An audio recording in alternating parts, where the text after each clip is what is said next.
derecho a elegir, ser elegido, pero hay otros que el derecho a conformar partidos políticos, el derecho al adoctrinamiento político, esos son derechos de estricta raigambre política. Pero hay otros que se politizan a pesar de ser derechos civiles y que están expuestos en el artículo 14. Por ejemplo, el derecho de reunión. Yo me puedo reunir en una charla de café, me puedo reunir para armar un partido de fútbol, me puedo reunir para distintas situaciones de la vida que nos depara a cualquier persona.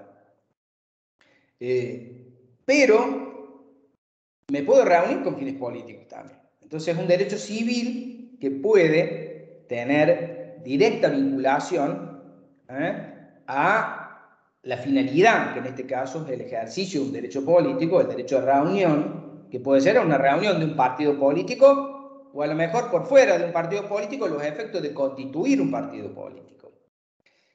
También tenemos otro derecho que es el derecho de peticionar a las autoridades. El derecho de peticionar a las autoridades puede también ser ejercido con una finalidad política. Entonces, vemos que hay ciertos derechos que emanan del 14, del artículo 14 de la Constitución, que si bien tiene un espectro amplio en cuanto a su ejercicio, también en su finalidad pueden ser ejercidos como derechos políticos. Debo reconocer que también los derechos políticos se encuentran contemplados en dos instrumentos internacionales que tienen jerarquía constitucional, que es el Pacto de San José de Costa Rica, que en el artículo 23 lo reconoce, y en el Pacto Internacional de Derechos Civiles y Políticos, en el artículo 25.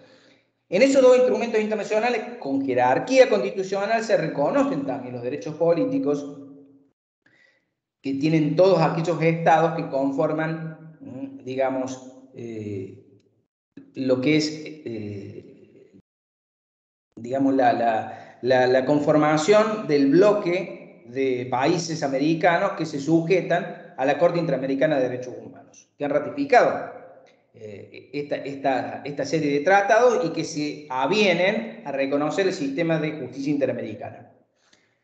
Entonces tenemos Constitución, dijimos que con anterioridad a la reforma del 94 era un derecho que podríamos considerarlo implícito o que se derivaba en algunos casos del artículo 14 de la Constitución, en lo que hace al derecho a reunión, el derecho a peticionar, publicar las ideas por la prensa, también en lo que tiene que ver con la publicación de las ideas por la prensa, también puede ser ejercida con una finalidad política. Entonces, tenemos que distinguir aquellos derechos estrictamente de naturaleza política, como el de ser elegido, el de elegir y ser elegido, el de conformar partidos políticos, el de participar en la vida de los partidos políticos, todas esas cuestiones que tienen que ver con derechos que son de naturaleza estrictamente política. Y que, bueno, y que estos han tenido reconocimiento a partir de la reforma de 1994 en los nuevos derechos y garantías, y si ustedes lo van a ver, están a partir del artículo 36, pero particularmente en nuestro caso, en esta unidad, nos interesa el 37 y el 38, porque el 37 habla de que esta Constitución garantiza el pleno ejercicio de los derechos políticos con arreglo al principio de la soberanía popular, el de las leyes que se dicten en su consecuencia, y después viene la caracterización del sufragio. El 38 nos habla ya de los partidos políticos como instituciones fundamentales del sistema democrático republicano que reconoce nuestra Constitución Nacional. Pero su creación obviamente está sometida a determinados parámetros que son fijados por la ley de partidos políticos, que es la 23898. Teniendo presente esto, podemos determinar que los derechos políticos, el más importante, elegir, ser elegido, el derecho a conformar partidos políticos, el derecho a participar en las instituciones de la democracia semidirecta, artículos 39 y 40 de la Constitución, o sea, presentar proyectos de leyes y participar en las dos instituciones más importantes que tiene los institutos de la democracia semidirecta, que son participar en aquellas consultas, en la consulta popular, que puede ser un plebiscito, cuando es no vinculante, o cuando es vinculante, que es un referéndum, el referéndum de algún tema, de una ley.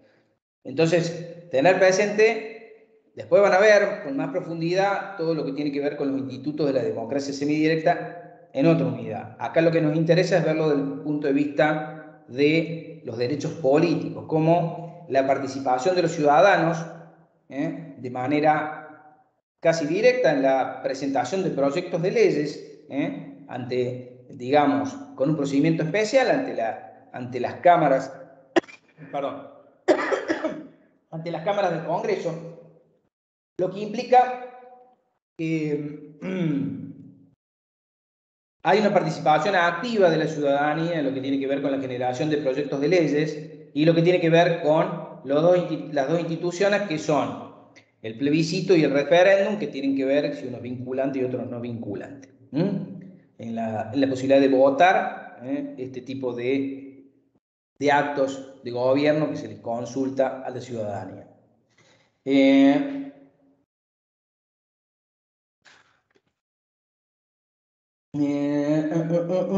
Perdón, vamos a ver qué sigue en el programa.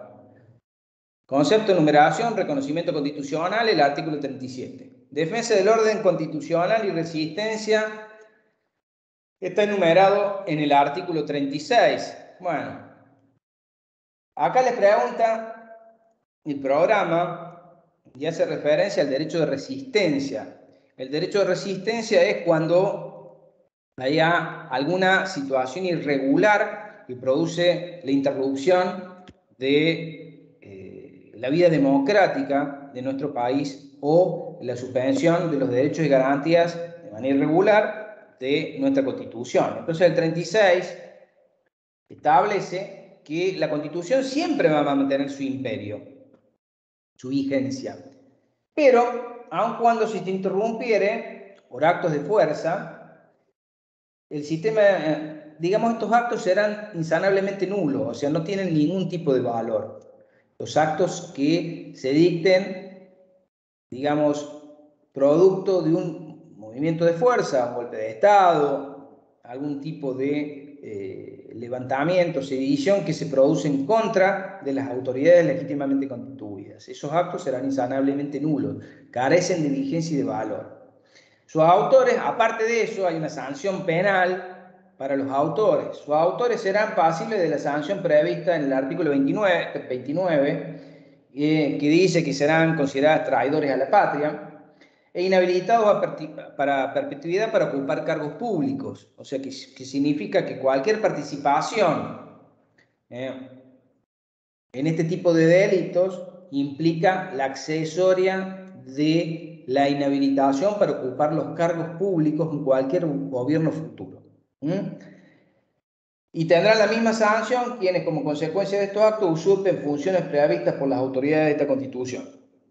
Esto es lo que, de esta cláusula, tiene su origen en, obviamente, los periodos en donde se produjeron situaciones de interrupción del orden constitucional. Desde el gobierno de Irigoyen, desde el primer gobierno de Irigoyen a la fecha, ha habido periodos en donde se ha producido la interrupción del orden constitucional por un golpe militar. Y bueno, entonces, para evitar la consolidación de los efectos de cualquier norma que pudiera dictar este gobierno ilegal, la Constitución sostiene que mantiene su imperio y declara nulo cualquier acto que se emita por este tipo de autoridades. Y aparte de las sanciones penales que corresponden a quienes participan en este tipo de acciones. Pero bueno, eso es lo que hace al punto del programa que les exige la defensa del orden constitucional y de la resistencia, o sea, la resistencia que tenemos todo ciudadano en armarse en pos de defensa de la patria. O sea, el derecho a resistencia puede ser tanto activa como pasiva. Generalmente la población lo ejerce de manera pasiva, de resistirse y convalidar este tipo de acciones por el cual se pretende interrumpir la vida democrática de nuestro país. En el punto 2, o el punto B, habla del sufragio.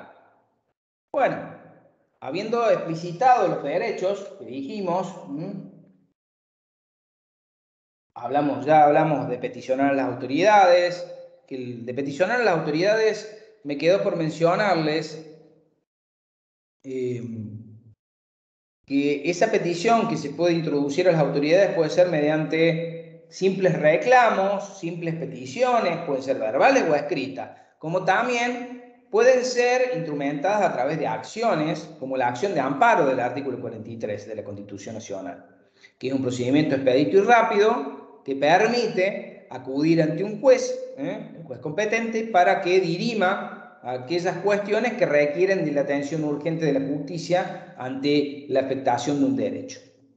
Por supuesto que en el caso de la vulneración de algún derecho de índole político, el Código Nacional Electoral, la ley 19.945, sostiene y tiene previsto la acción de amparo para aquella persona que se ve privada en el día del comicio del ejercicio de su derecho. Puede ir ante el juez electoral competente, plantear una acción para que se tutelen el derecho a ejercer y elegir, participar en el acto eleccionario en el caso de haber una ilegítima restricción a ese derecho, o arbitraria y ilegítima restricción al derecho. Pero para eso hay que acudir ante el juez.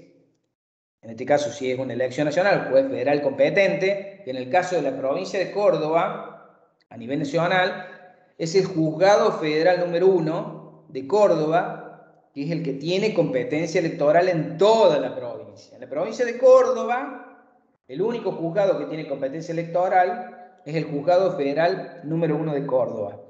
Quizás en el día del comicio nacional, refiriendo no municipales ni provinciales,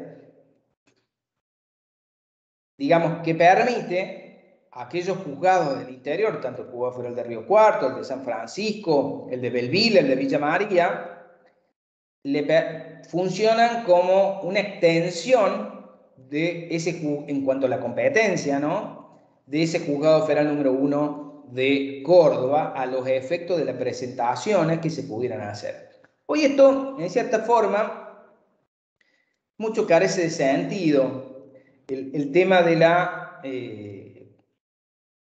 apertura, la necesaria apertura de los juzgados en el interior, porque como hoy todo lo que tiene que ver con el proceso judicial se ha digitalizado, o sea, el proceso judicial hoy se materializa 100% a través de medios digitales, entonces no hace falta la presencia física de aquel elector que se ha visto afectado con un escrito en soporte papel, presentándolo ante el Juzgado Federal número 1 de Córdoba. Hoy lo puede hacer directamente subiéndolo a la bandeja de entradas digitales, la mesa de entrada digital que tiene la Justicia Federal en cada circunscripción. El Juzgado Federal número 1 de Córdoba, el de Río Cuarto, el de San Francisco, el de Belville, todos tienen su mesa de entrada virtual. Entonces ahí se podrá presentar ese amparo, ese amparo electoral a los efectos tutelares de los derechos que pudieran ser vulnerados. Esto me quedó en el tintero porque cuando hablamos del derecho a peticionar, seguí con los otros y me olvidé de mencionar, digamos, la posibilidad de peticionar a las autoridades, pero en función directa a la afectación de un derecho de naturaleza política, que es el amparo, que es el amparo electoral. Bueno, hablamos ahora estrictamente del sufragio. El sufragio, hay una discusión en parte de la doctrina, algunos lo consideran un derecho, otros lo consideran un deber. En general, yo lo considero un derecho de naturaleza política, un derecho público de naturaleza política que le permite a aquellos ciudadanos ejercer el derecho a elegir. pero con la obligación, como el voto es obligatorio, de que a todas aquellas personas que se encuentren dentro del padrón electoral y no estén exceptuadas por la ley en el día del comicio a no materializar su comparecencia a elegir, es una obligación. Si no están exceptuados, por ejemplo, el caso de los menores, los mayores de 16 hasta los 18 años. Esas personas que tienen 16 y han hecho la opción de quedar incorporados al padrón electoral, el voto para ellos no trae ninguna consecuencia jurídica, que es distinta a la situación para los mayores de 18 años. Los mayores de 18 años podrán ser pasibles de una sanción, inclusive de una multa. El Código Electoral, para aquellas personas que infringen, digamos, la obligación de concurrir el día del comicio a votar, a emitir el sufragio, no es lo mismo votar que emitir el sufragio, después lo vamos a aclarar, pueden recibir una sanción. Por supuesto que hay excepciones, por ejemplo, todas las personas que están afectadas al acto del comicio, la fuerza de seguridad, la fuerza militar, los empleados del correo, todos los médicos que están en las instituciones públicas afectados al servicio de emergencia, el personal de la justicia que está afectado de la justicia electoral que está afectado al acto del comicio. Eso no tienen la obligación de votar ese día. Todo lo demás sí la tienen. Por eso le estoy diciendo que es un derecho-deber. El derecho, sí, podemos elegir, ejercer el derecho a elegir. O también votar en blanco, no elegir a nadie. Por eso estamos dentro de la libertad, en ese caso. Pero también tienen una consecuencia, que es una obligación, porque nuestra Constitución establece que todo lo que tiene que ver con el artículo 37 de la Constitución, que el sufragio es obligatorio. Si ustedes lo leen, en el último punto, van a ver que dice que el sufragio es universal, es igual, cada persona vale un voto. No hay voto calificado. Y es secreto, obviamente, y obligatorio. Después ahora vamos a pasar a explicar cada una de estas características, pero yo me quería detener en por qué la obligatoriedad. O sea, si bien es un derecho público que tenemos reconocido, inclusive por la Corte como derecho público, que permite la participación ciudadana en la elección de aquellos sujetos que van a componer las más altas magistraturas del país, esto no significa que no esté desacoplado de la obligación de concurrir ese día, si no está exceptuado. Entonces, por eso hablamos de un derecho-deber. Después, entre las características del sufragio, debemos decir que hay que diferenciarlo del voto, porque el sufragio es la potestad que tenemos como ciudadanos, los ciudadanos, de elegir a quienes van a ser los futuros integrantes de las más altas magistraturas públicas, de los órganos que componen el gobierno, poder ejecutivo, poder legislativo. Entonces, tener presente que votamos, sí, votamos, cada vez que sufragamos estamos votando, pero no en todas las veces que votamos sufragamos. ¿Y esto por qué lo digo? Muchas personas participan activamente en la vida social de los clubes de barrio, por ejemplo. Un club de fútbol, un club, no sé, destinado al fomento de cualquier tipo de actividad. Ahí uno participa activamente a lo mejor en la vida interna de ese club. Se puede postular, inclusive a ser el presidente de ese club o como vocal, miembro de la Comisión Revisora de Cuentas. Y ahí uno va, si se presentan varias listas, tendrá que acudir ese día y votar, elegir. Pero no es lo mismo elegir en estas entidades que elegir a las autoridades políticas que componen los órganos de gobierno, digamos, estipulados y creados por la Constitución Nacional, a los efectos de constituir el gobierno. Entonces no es lo mismo el voto que el sufragio. ¿Sufragio? Sí, cuando concurrimos a elegir las autoridades de la Cámara de Senadores, diputados, presidente y vice. Entonces, ahí le tenemos clara. Votamos, sí, en cualquier otras actividades. En muchas actividades de la vida privada. En una sociedad anónima se vota también. En muchas personas jurídicas privadas se vota. Inclusive los mismos partidos políticos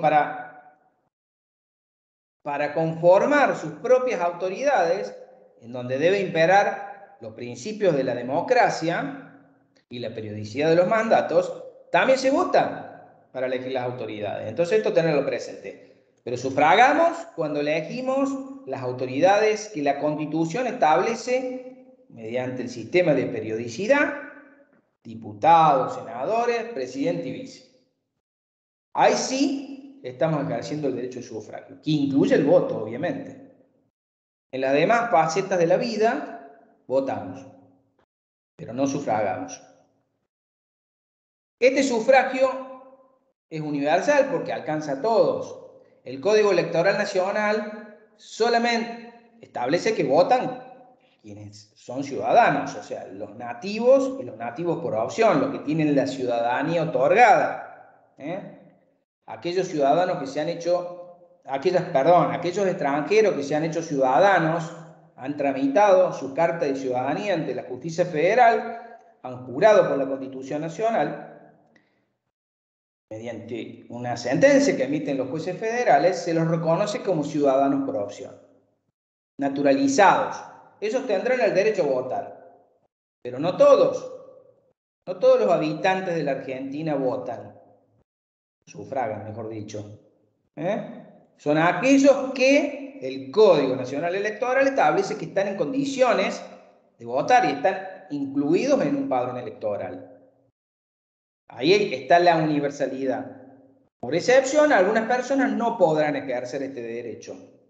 Los condenados y privados de la libertad, los fallidos, aquellas personas con la capacidad, conforme al nuevo Código Civil y Comercial de la Nación, aquellas personas que tienen una grave discapacidad y por una sentencia dispuesta por la justicia de cada provincia, la justicia civil de cada provincia, haya dispuesto que esa persona no tiene la capacidad restringida, entonces no puede ese día, o sea, se encuentra privado de la posibilidad de acudir el día del comicio a votar. Es igual, como yo les decía.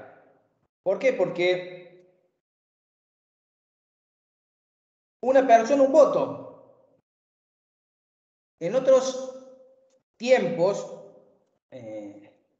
siglo XVIII, siglo XVII, en otros países, inclusive de la Europa continental, existió un voto calificado. Por ejemplo, inclusive los miembros de determinadas universidades en Inglaterra tenían un voto doble.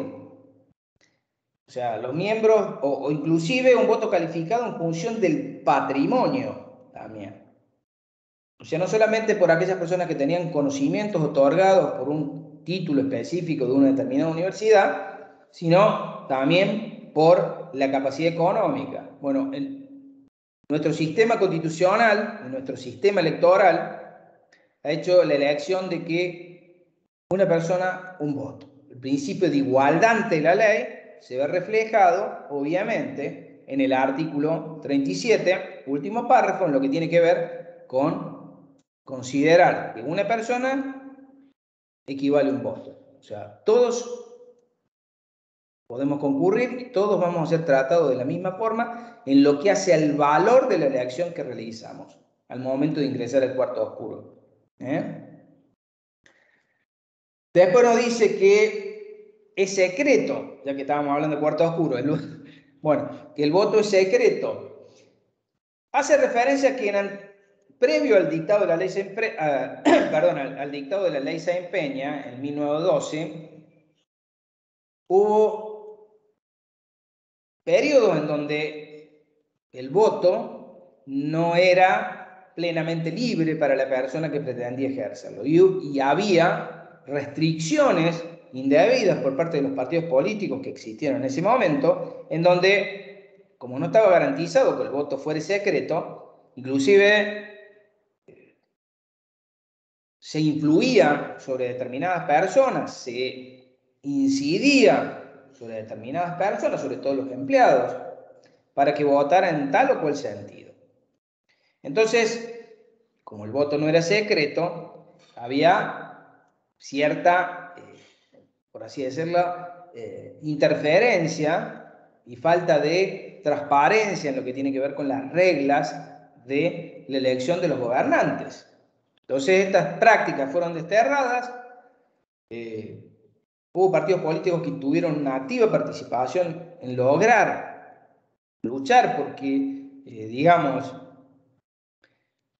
las personas pudieran votar libremente y sin ningún tipo de interferencia al momento de elegir a sus autoridades, al momento de elegir a las autoridades que ellos consideraban que eran las que las representaban.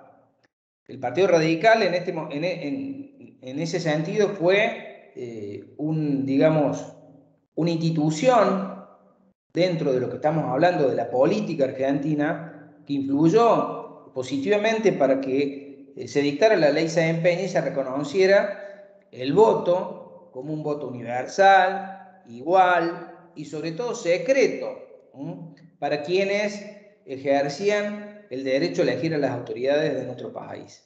Entonces, eso tenerlo en cuenta que no siempre fue así. Estamos hablando de 1912, recién que se dio la posibilidad de reconocer a través de la ley Sáenz Peña que pudiéramos elegir a nuestros gobernantes sin ningún tipo de interferencia.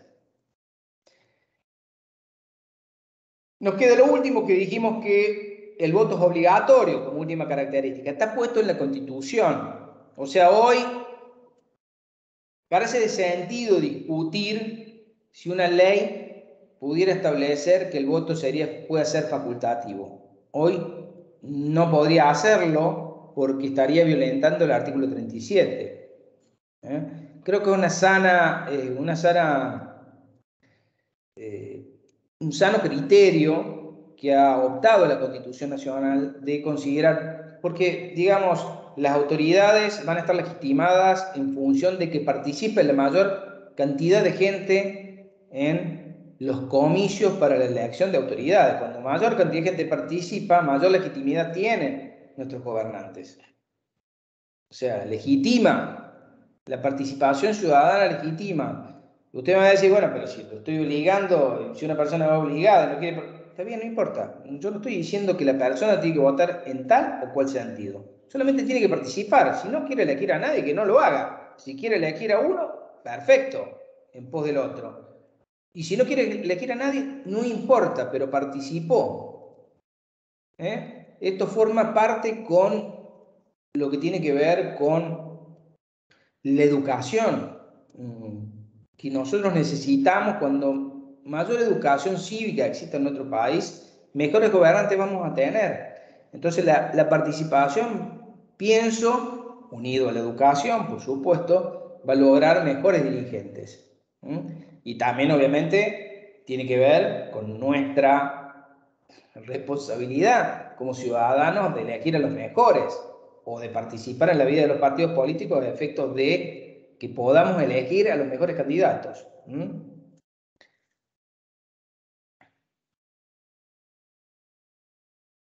Y mi voto. Espera que voy al programa, si no. ¿Cómo sigue? Bueno, el sufragio, concepto y clase, condiciones según el artículo 37, componentes del sistema electoral argentino. Bueno, ahora viene el sistema electoral. ¿Qué son los sistemas electorales? Los sistemas electorales son aquellos métodos que nos permiten convertir los votos en cargos, en los cargos públicos electivos. Convertir los votos en cargos públicos. Hay muchos sistemas electorales. A lo largo de nuestra historia argentina se adoptaron varios. Desde 1912, inclusive se adoptaron algunos, como por ejemplo el de lista completa. La ley Sáenz Peña adoptaba el sistema de lista completa. ¿Qué significa el sistema de lista completa? Es un sistema mayoritario. El de lista completa era que, digamos, el partido que sacaba la mayor cantidad de votos era el que se llevaba todos los cargos. Se elegían 3, el que ganaba se llevaba los 3 cargos. Era un sistema mayoritario.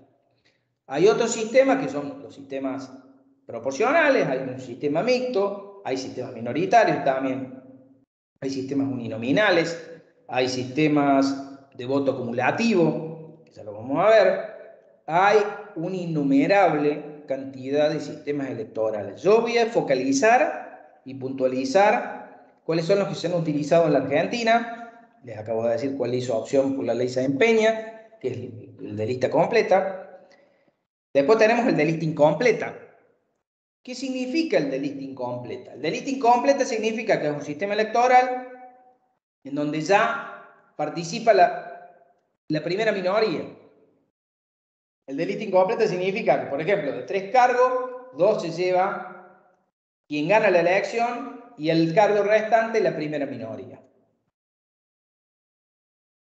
Este sistema de lista incompleta es el que está previsto para la elección de los senadores nacionales por las provincias y la Ciudad Autónoma de Buenos Aires.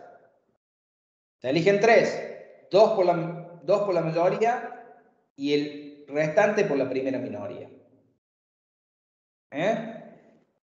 Todos los sistemas tienen generalmente ventajas y desventajas. Por ejemplo, el de lista completa, obviamente que no hace falta que les diga cuál es la desventaja, la poca representación en cuanto a las minorías. El de lista incompleta representa parcialmente a las minorías porque es una sola minoría la que accede a la cobertura de uno de los cargos. Después tenemos el de voto uninominal o de circunscripción uninominal. Perdón. La circunscripción uninominal está vinculada a la distribución del territorio en cargos, ¿no? O sea, se divide el territorio en función de tantos cargos a elegir hay. A veces eso como ventaja tiene acercar, digamos, el candidato al lugar que se elige. O sea, la gente lo va a conocer mejor, eso es bueno. Pero atomiza, en cierta forma, todo lo que tiene que ver con la elección. A veces las fragmenta demasiado en cuanto a la participación de distintos actores que por ahí no van a conformar ninguna mayoría. Hablo en el órgano legislativo, por ejemplo. Después el de voto acumulativo, que no es, ojo, voy a hacer la aclaración, no debe confundirse con lo que hemos vivido hace poquito, que es el sistema de las PASO, que es otra cuestión.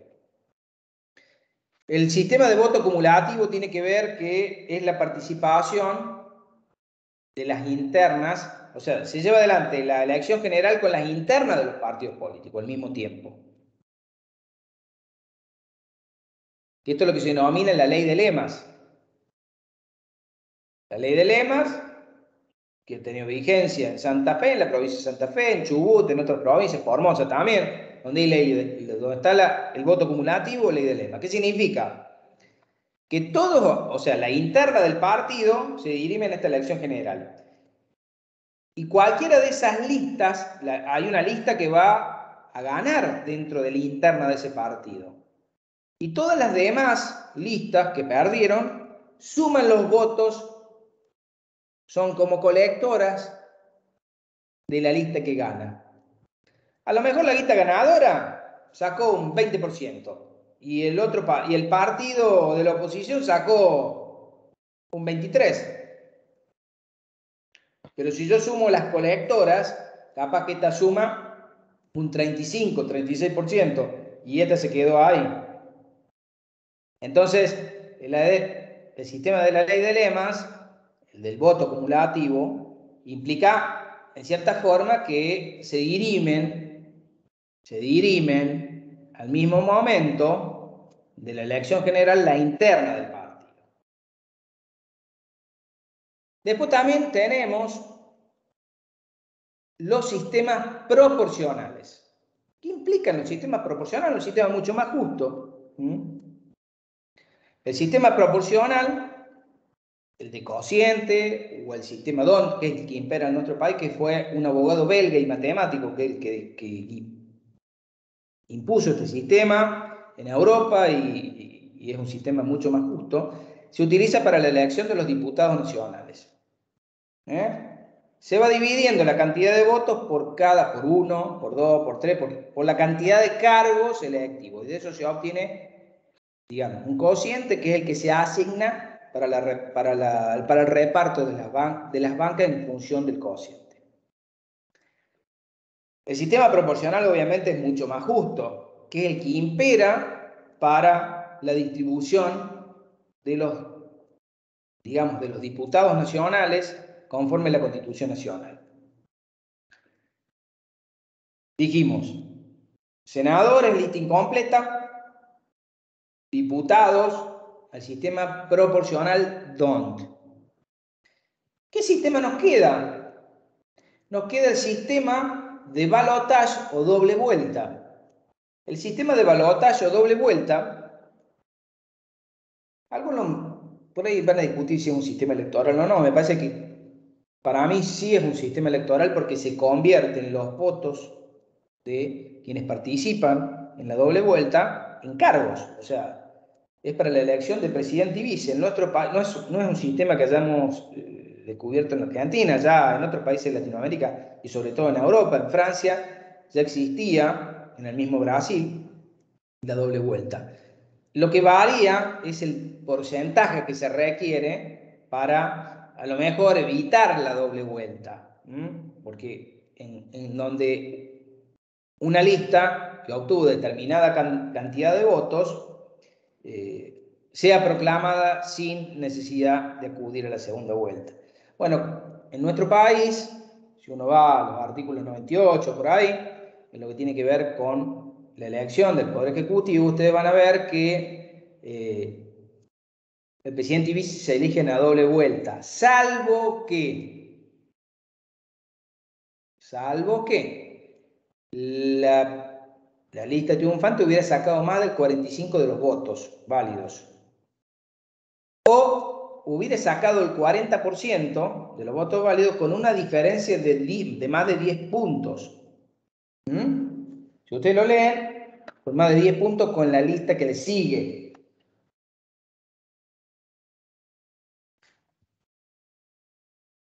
Si ustedes van al 98, cuando la fórmula que resultare más votada en la primera vuelta hubiera obtenido el 45%, por lo menos de los votos afirmativos, votos válidos, válidamente emitidos, y además existiera una diferencia mayor de 10 puntos porcentuales respecto al total de los votos afirmativos, válidamente emitidos sobre la fórmula que le siguen el número de votos, sus integrantes serán proclamados como presidente y vicepresidente de la nación.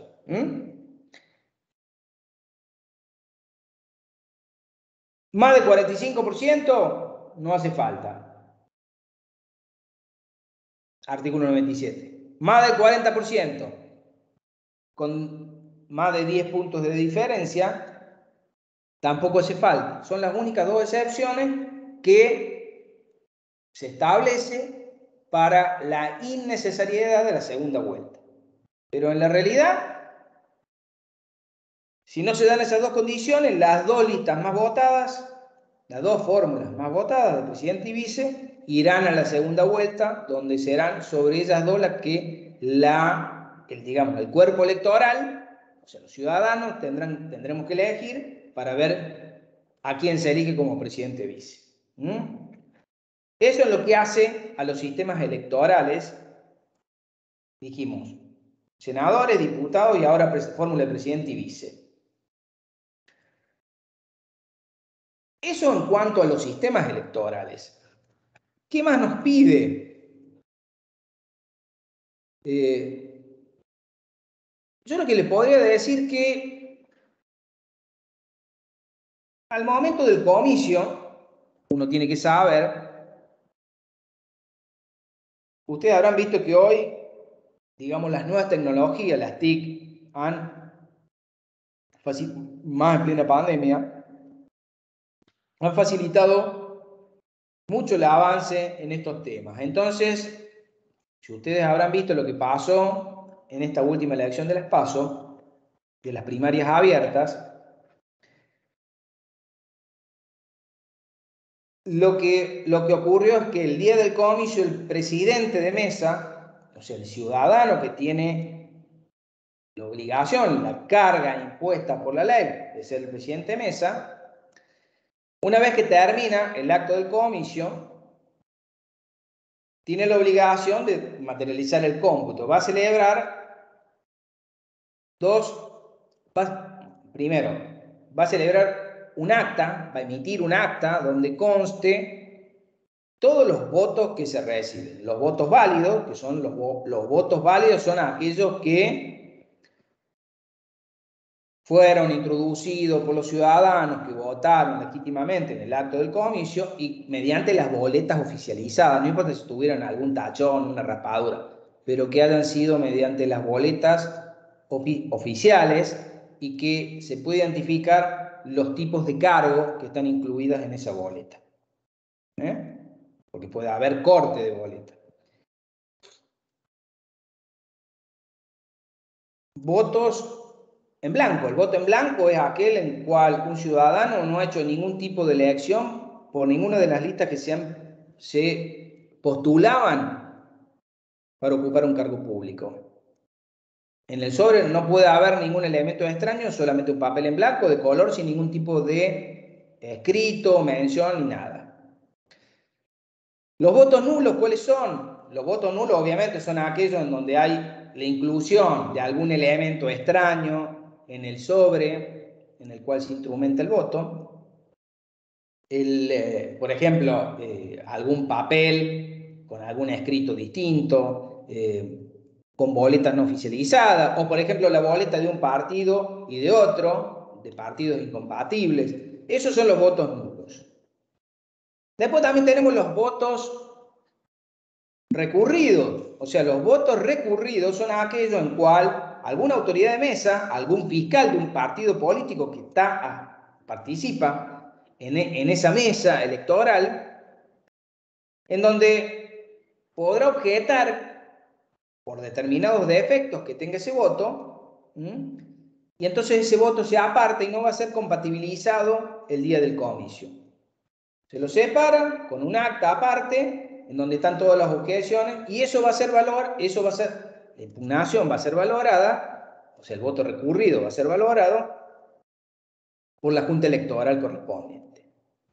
Y los votos impugnados, que es la última categoría, tienen que ver con aquellos votos en donde lo que se está impugnando es la identidad de quien concurre el acto del comicio. Entonces, como se está impugnando la identidad de la persona que concurre al acto del comicio, se va a labrar un acta por el presidente de mesa. Ese acta se va a consignar el dígito pulgar de la persona que vota. Se va a hacer toda una mención de cuáles son las objeciones respecto a la identidad de la persona, y esa acta se va a incorporar al sobre y la persona va a votar. Por supuesto que se va a identificar en el sobre de la persona que está votando que ese voto está impugnado y será valorado por la Junta Electoral. Por eso entonces son siempre únicamente los votos al momento de hacer el acta y el telegrama, que es el reflejo del acta de cada mesa, que se envía a la Junta Electoral, que depende del Ministerio del Interior. El telegrama sale rápidamente, que es el fiel reflejo del acta del comicio. Sale rápidamente a la Junta Electoral para que el Ministerio del Exterior vaya publicando, digamos, cómo se han contabilizado los votos de cada partido en la elección. Y eso permite la agilización, porque esto depende de sistemas informáticos, también depende de que el correo con su sistema funcione Imagínense la capacidad que tienen que tener los servidores para este tipo de cosas o la capacidad del sistema informático para contabilizar los telegramas de todo el país. Entonces, la rapidez que se requiere. Por eso esto requiere, digamos, el Ministerio del Interior, que es la autoridad competente para supervisar todo lo que tiene que ver con los comicios en la República Argentina y a la vez, si hay algún conflicto vinculado a lo que tiene que ver con las personas que votan o los votos en última instancia, es la Justicia Nacional Electoral. Por eso tener presente que esta situación tiene dos controles: el control administrativo interno del Ministerio del Interior, de la Junta Electoral, Ministerio del Interior, y el control judicial a través de la Justicia Nacional Electoral. Entonces, esto, tenerlo presente, cómo funciona el doble control judicial y administrativo. Expuesto esto, me parece que por ahí nos quedaba hablar de las fuerzas políticas. Dentro de las fuerzas políticas, que es el último punto que a ustedes les pide el programa, van a encontrar fuerzas políticas, conceptos, clasificación. Bueno, dentro de las fuerzas políticas van a encontrar algo que ya hemos mencionado: fuerzas políticas institucionalizadas y aquellas que no están institucionalizadas. Las institucionalizadas son las que la ley o la Constitución reconoce como actores activos en la participación de la vida política del país. En la Argentina, conforme a la Constitución, luego de la reforma de 1994, la única fuerza institucionalizada que se reconoce para la participación en la vida política son los partidos políticos. Y los partidos políticos, ¿por qué lo digo? Porque son muy importantes. Usted va a decir, porque es sumamente importante que reconozcamos que si uno lee la Constitución, si uno lee el artículo 38, ve que los partidos políticos son instituciones fundamentales, pero yo no me quería quedar y detener ahí. Dice que sus actividades son libres, obviamente que están sujetos a la ley. ¿Y por qué digo están sujetos a la ley? Porque para conformar un partido político se requiere formar una persona jurídica, se requiere establecer un estatuto, ese estatuto que conforma la vida interna de ese partido político tiene los organismos de gobierno, cómo se eligen sus autoridades, cuál es la ideología que propugna ese partido, cómo va a llevar adelante el adoctrinamiento de sus afiliados, cómo va a participar en la vida política del país. Bueno, todo esto tiene que ser evaluado por la justicia electoral, que son los que otorgan la personería jurídica, la posibilidad de funcionar. Y ustedes, si miran acá, van al segundo párrafo del 38,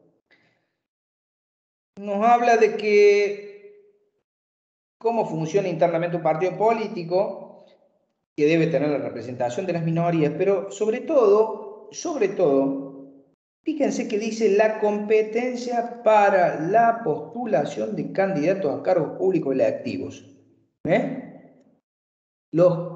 Postulación para los cargos públicos electivos. Y sobre esto hay una gran discusión. ¿Por qué? Me decís, bueno, pero ¿por qué yo no me puedo postular por fuera de un partido político a un cargo electivo? Y mire, me parece que el artículo 38 está diciendo que la competencia, o sea, la competencia es la atribución que la ley establece a un determinado órgano para materializar determinada actividad, puede ser de la actividad de la administración pública, privada, pero yo le estoy reconociendo una determinada atribución. Y si yo a los partidos políticos les reconozco la atribución de postular los candidatos, va a ser muy difícil encontrar una interpretación que amalgame, digamos, la capacidad que tienen los partidos políticos de postular a sus candidatos con la de, si yo quisiera individualmente postularme, a través de la autorización que dispusiera una futura ley, ¿no? Yo creo que esto es inconstitucional, no podría serlo casi. Y aparte hay una limitación mayor todavía. Si ustedes leen lo que tiene que ver con cómo se conforman las autoridades del Senado para la elección de los senadores nacionales, dice de los candidatos que postulen los partidos políticos. No lo dice así para diputados o senadores, pero sí para diputados y presidente y vice. Pero sí para los senadores lo dice. Entonces, si uno amalgama, interpreta en conjunto las normas de elección de senadores, el 38, y va a ser muy difícil que salga una ley que permita una postulación de candidatos por fuera de los partidos políticos. Entiendo que esto no es posible. El único que está habilitado para postular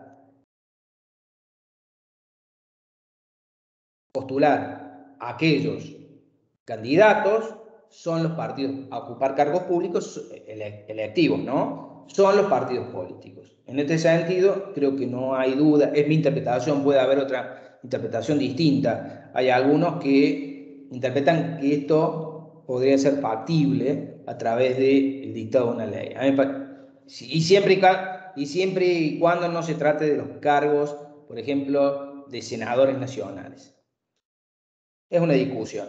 En mi opinión, creo que no se podría. La competencia es atribuida por la Constitución a los partidos políticos. Bueno, dijimos, partidos políticos, atribución del control sobre la personería jurídica de la Justicia Nacional Electoral. Dijimos que, ¿qué pasaría si algún partido político pudiera en su estatuto o en sus fines, en sus objetivos, la exposición de su ideología, pretendiera imponer los principios del Partido del nacionalsocialismo, del Partido Nazi? ¿A usted les parece que podría ser, vivimos un derecho constitucional de la libertad, ¿no? Que pudiéramos habilitar a la participación, digamos, en la postulación de candidatos a un partido con esa ideología? ¿Les parece que podría ser válido? No, profe. No. Para nada. Todos aquellos Estaríamos fines discriminatorios. violando lo que se estipuló en el Pacto de San José de Costa Rica con respecto a los derechos humanos, o sea, estaríamos violando lo firmado en cuanto a los derechos humanos, y ni hablar de artículos constitucionales donde se habla de la libertad y de la igualdad de todos los ciudadanos.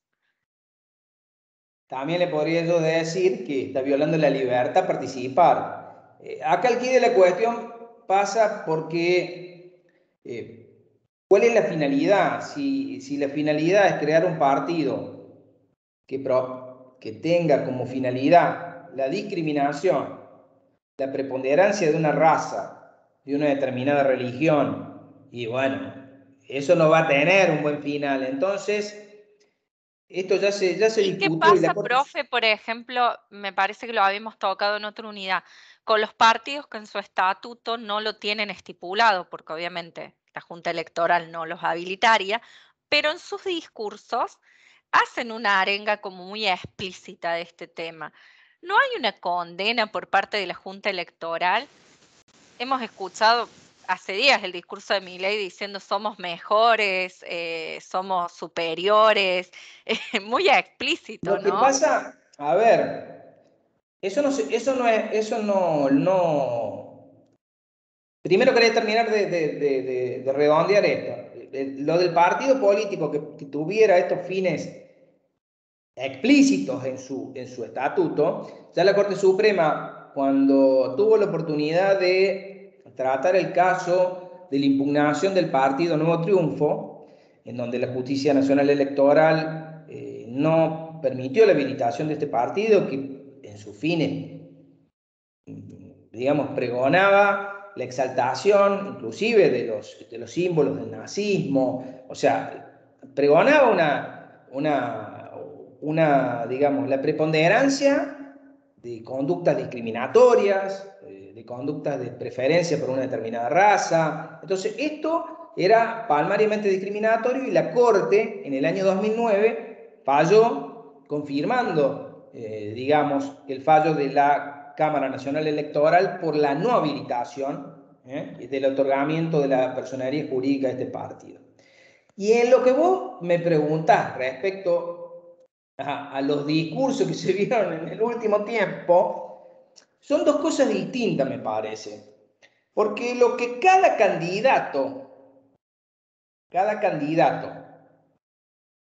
pregone,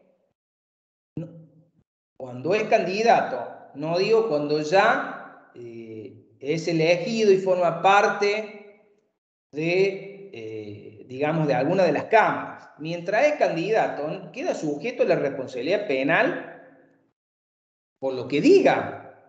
¿Se entiende?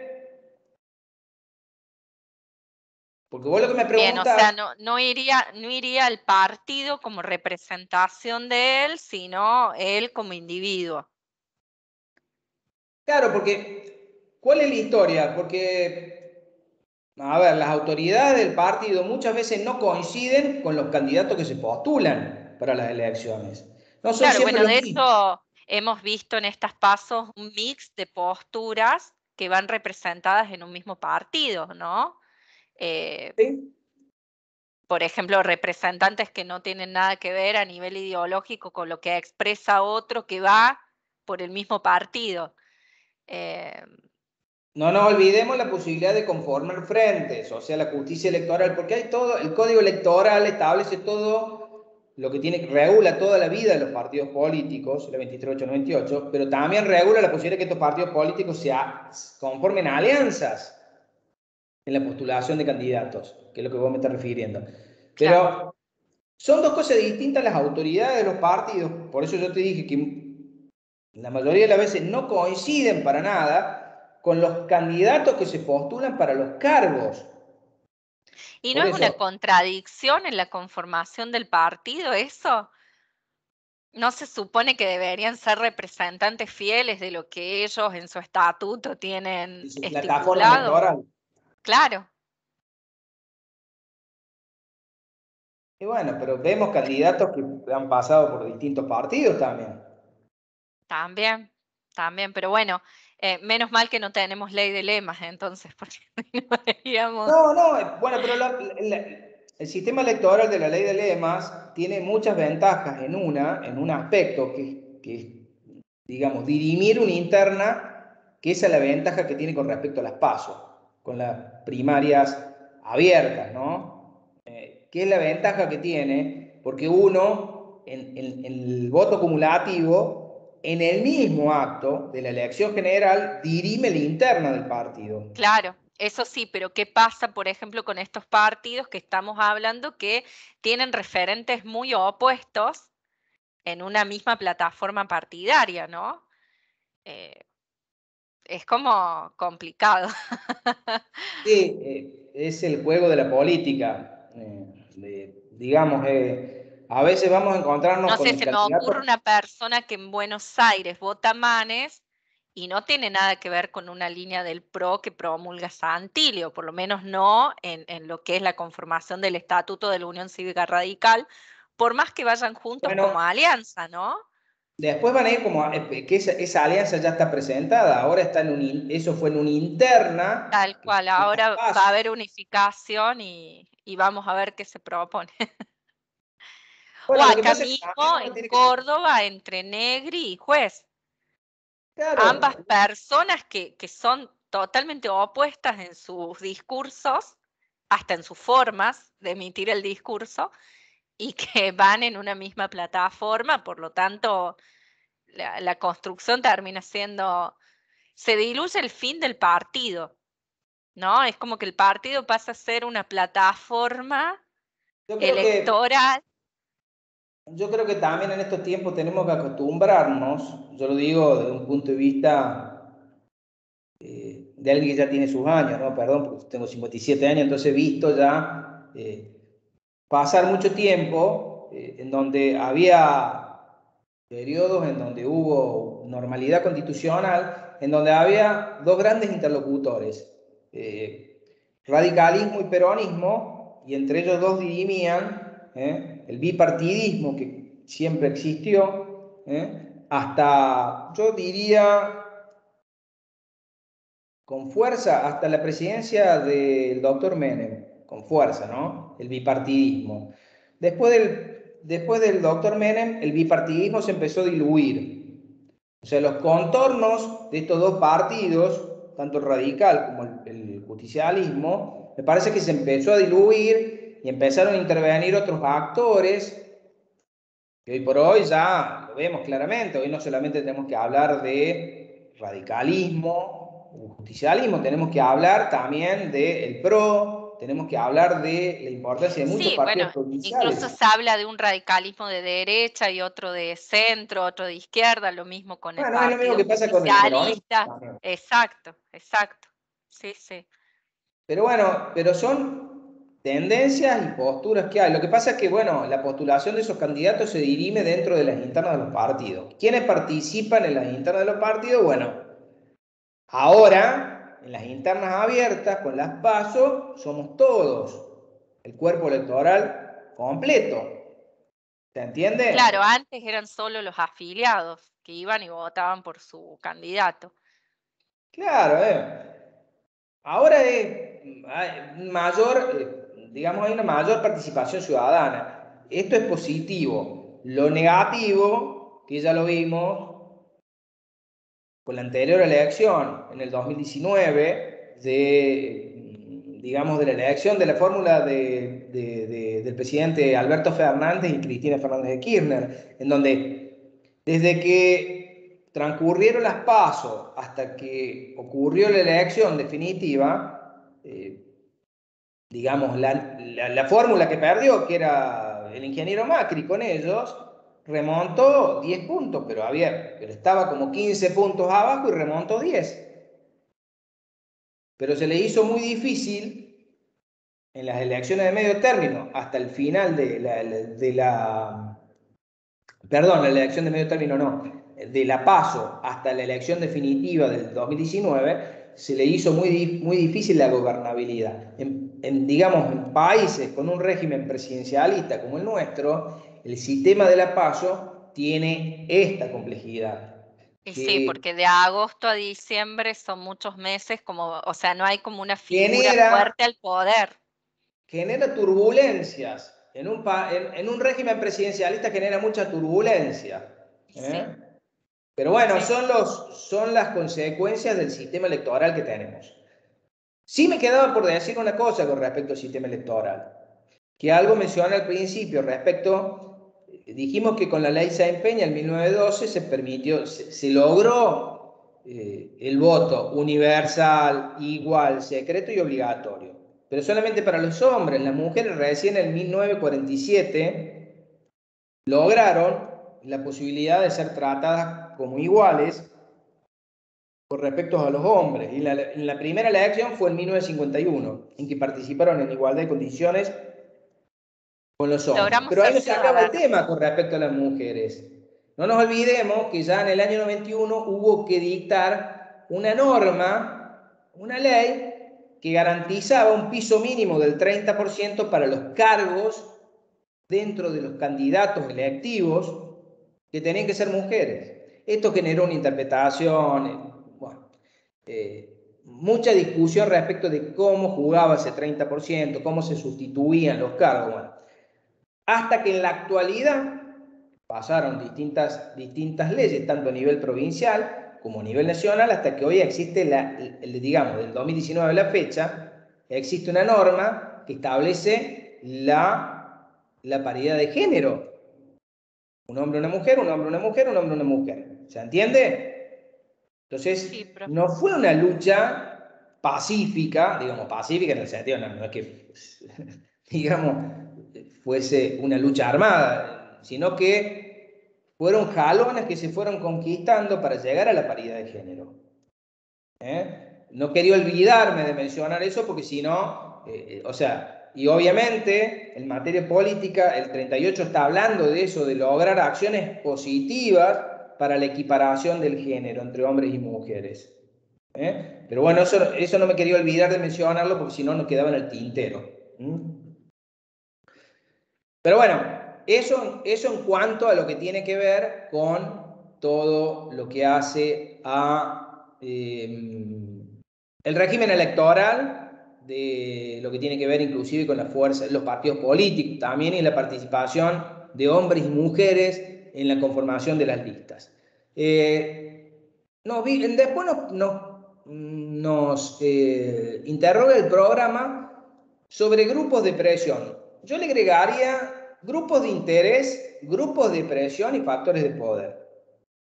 Por eso agrego, entre los actores que no están reconocidos por la Constitución Nacional, no están institucionalizados como los partidos políticos, hay otros que intervienen en la vida política del país, que son los grupos de interés. ¿Cuáles son los grupos de interés?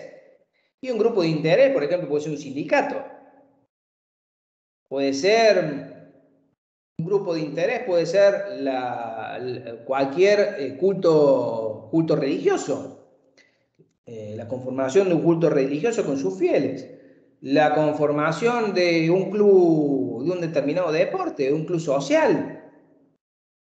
Todo esto son grupos de interés. Las asociaciones ambientalistas, todas las asociaciones que pregonan la defensa del medio ambiente, del patrimonio cultural. Estos son grupos de interés. Ahora, cuando estos grupos de interés pretenden influir en los órganos de gobierno, legislativo o ejecutivo, el mismo Poder Judicial también, de manera encubierta, se convierten en un grupo de presión.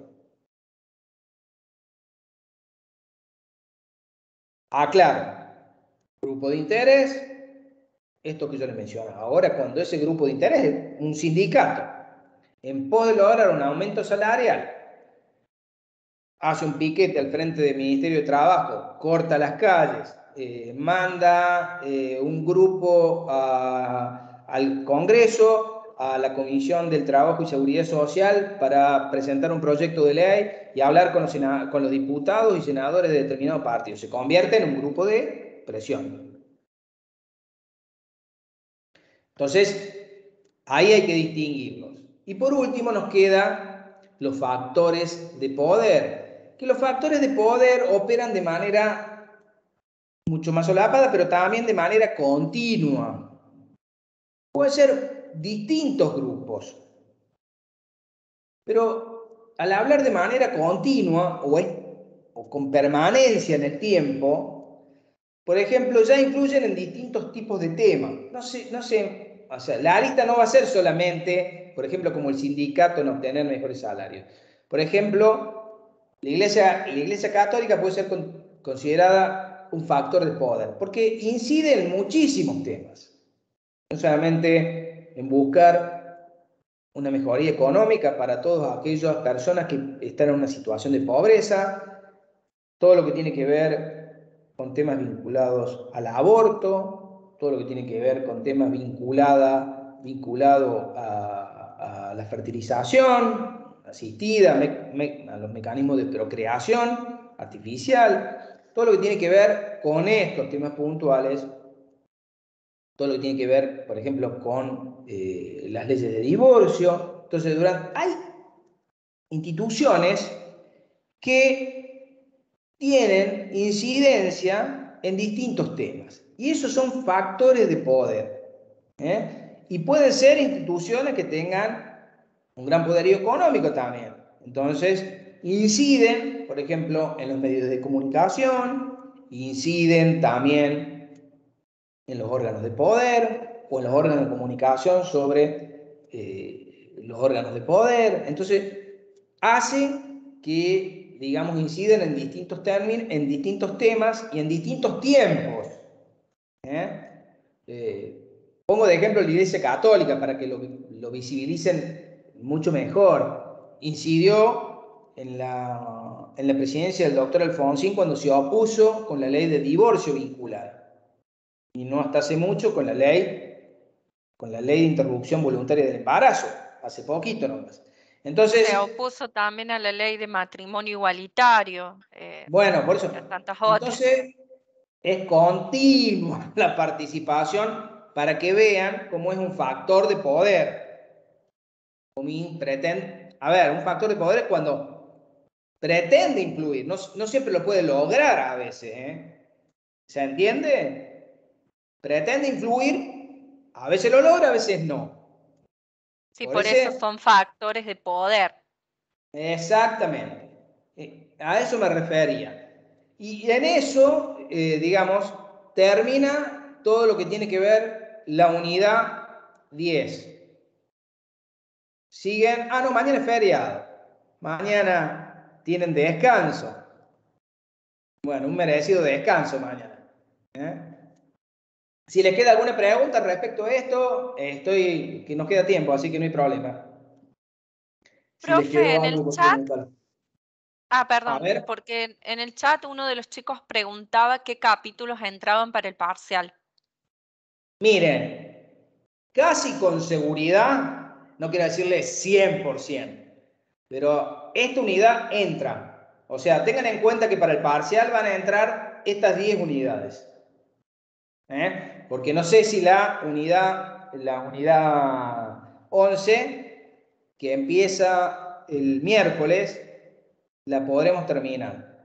Yo les recomendaría, seguramente el miércoles le van a definir, le van a dar la palabra definitiva, ¿no? Pero yo les digo, conforme lo que pude charlar con el profesor Bustamante, es que iba a estar incluida hasta la 10. Hoy terminamos la 10, hasta la 10 va a estar incluida. Cualquier cosa le preguntan al profe para tener el 100% de certeza, pero estudien esta unidad. No sé si la 11 va a ir. Yo calculo que no me quiero anticipar. Por las dudas, hasta la 10 va. Profe, con respecto a los alumnos que somos de distancia. No, los de distancia rinden aparte, no rinden. Sí, pero el profe Bustamante nos dijo que le consultáramos a usted la fecha. Ya le voy a ¿Está definida? Coincide el parcial de distancia y el recuperatorio con el segundo parcial y el recuperatorio del segundo parcial de los alumnos Perfecto. de presencial. No, lo tienen mucho más Tomamos esa adelante. fecha. Sí, Pero menos mal que sabía me preguntaste, así lo publico después. Sí, profe, porque hay muchos chicos de la modalidad de distancia que no participan de estas clases. Te lo voy a publicar en Evelia. Gracias, profe. Muy bien. Bueno, si no hay nada más, nos Una vemos. pregunta es si está definido si va a ser virtual o presencial para los alumnos presencial. De la presencial va a ser virtual. Virtual. Y más o menos la modalidad, ¿qué sería? ¿Preguntas a desarrollar? ¿Múltiple opción? ¿Cómo No, sería? múltiple opción. Ok. Profe, No. bueno, ¿cómo anda? Yo tengo una duda sobre el tema si necesitamos cámaras, si consigo alguna cámara. Sí, cámara. Perfecto, muchas gracias. Tengan presente que para rendir de manera virtual la cámara es necesaria. No es porque, a ver, sea un capricho nuestro, la reglamentación exige de la facultad, exige que para presentarse a rendir los parciales virtuales, hay que tener los medios técnicos, y en esto hace referencia a, obviamente, tener la cámara y micrófono. El micrófono se lo exigimos que lo prendan cuando el profesor lo exija, pero si no lo tienen apagado. Cámara y micrófono vayan solicitando a quien se los pueda facilitar para tenerlo el día del examen. Así que bueno, esas serían las condiciones. Bien, y por último, con respecto a los parciales, ¿se puede trabajar, por ejemplo, con la Constitución en la mano, con el programa o no? Programa solo. Solo el programa. No Constitución. Bien, o sea que hay que acordarse de qué artículos se involucran en cada tema. No, es que no le van a preguntar. La pregunta, a ver, está vinculada, usted tiene que reconocer, o sea, como es múltiple opción, está la respuesta. Usted tiene que discernir cuál es la respuesta correcta. Bien. Bien, Bueno, o sea, no hace falta que nos memoricemos que el artículo 35 de la Constitución... No tiene que memorizarlo de memoria, nadie les va a pedir eso, porque, digamos, al ser múltiple opción, dentro de las opciones de cada pregunta está la respuesta correcta. Si ustedes han estudiado, se van a acordar cuál es la respuesta correcta. Tampoco es, digamos, la van a poder identificar. Así que bueno, vayan preparándose, obviamente. Sí, profe. Bueno, no, sí. para mañana, que la pasen lindo. Gracias, profe. Chao, chicos. Nos vemos, chao. Chao, profe.